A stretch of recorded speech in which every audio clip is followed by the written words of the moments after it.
Now your ABC 7 First Alert Weather Forecast with meteorologist John Scalzi. 78 degree air temperature with a dew point of 61. We have plenty of sunshine out there, as you just saw on our tower cams. And as we head into the afternoon, I think the worst that we're going to see is a little bit of fair weather cloudiness. Other than that, it's just really a spectacular day. In fact, we're into a series of wonderful, beautiful days, just as you would expect in November.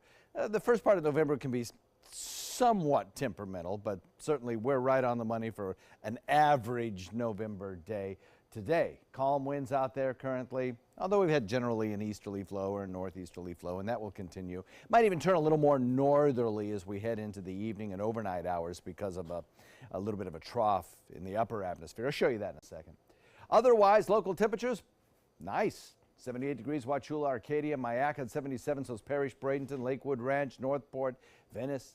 76 degrees in Inglewood, Longboat Key, cooler spot at 75, 80 at Punta Gorda, and as I mentioned, Sarasota smack where it should be at 78. So we have this big ridge of high pressure that sits over the deep south, meanders down across the Florida Peninsula, providing us with this easterly wind flow again today. Generally easterly wind flow. That varies a little bit. Sometimes it's east, sometimes it's southeast. It'll be north, I think, as we head into this evening, returning to northeast as we go into tomorrow. But generally, this high pressure is not really moving all that much. We have a couple of low pressure areas located to the north and back to the west, producing some inclement pockets of weather across the United States, in the northern part of the United States anyway. Rain showers and a few snow showers in down east Maine, back into the central Great Lakes, an area of low pressure producing some rain showers there. That meanders down through the Ohio Valley back into parts of the northern Gulf Coast, where there is the potential here for some stronger storms a little later on today. Going to, say, Toronto or Chicago or Kansas City, there could be some airport delays because of weather.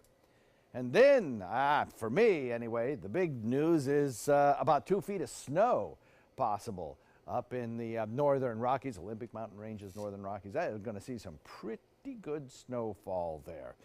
And that's just an indication of the colder air that's amassing up in Canada and will eventually be working its way down in another blast of cooler air as we head into November. Not soon, not in the next 7 days, but I'm sure in the next 2 or 3 weeks we'll see that blast of cooler air come our way.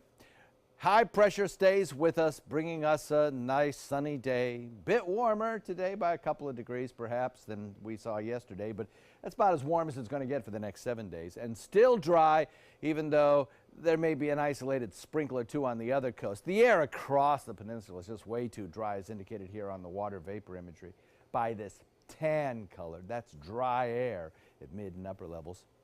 As long as that's in place, none of those showers are going to work their way across the peninsula. There's that little kind of kink in the upper levels of the atmosphere. That's what's going to kind of twist our winds more to a northerly direction. As far as the forecast for us today goes, continue watching that easterly wind coming in, turning a little bit more northerly with time. And that northerly wind, as I mentioned, will be with us through tonight. Boaters will pay attention to that. You'll see that north wind at about 10 in the forecast for beach and boating, giving you a light chop on your bay and inland waters. Everything looks great for the remainder of the 7 days. Maybe a sprinkle on Sunday. That would be about it. And don't forget, clocks go back at 2 a.m. on Sunday.